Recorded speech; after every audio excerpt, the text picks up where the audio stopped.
But he makes it very clear here. He says to her, "Woman, what have I to do with thee? Mine hour is not yet come."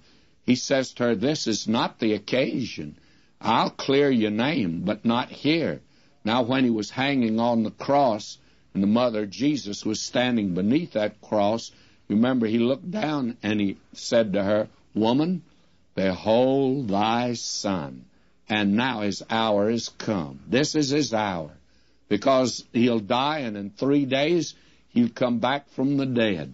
And I think when they met yonder in the upper room after his resurrection and ascension, I think Mary could look around, and she was there, and she could look around and say to each one of these disciples, these apostles, she says, "I told you that he was the Son of God." You see, Paul says he's declared to be the Son of God with power, according to the Spirit of holiness, by his resurrection from the dead. And so she's asking him to do something that will demonstrate that it will clear her name. And he says, "This is what I'm going to do, will not clear your name. Mine hour is not yet come." But that hour came, and his resurrection proves who he is, by the way. And, by the way, the resurrection proves the virgin birth of Christ. We look at the virgin birth at Christmas time as an isolated fact, but it's connected with his resurrection, friends, because he's who he claimed to be.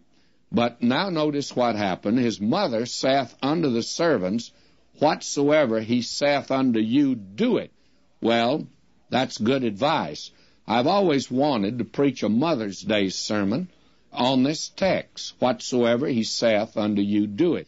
My subject would be a mother's advice, and it'd be good advice. Whatsoever he saith unto you, do it. But I must confess, I never got around to it as a pastor. There were so many sermons I wanted to preach and never was able to do it.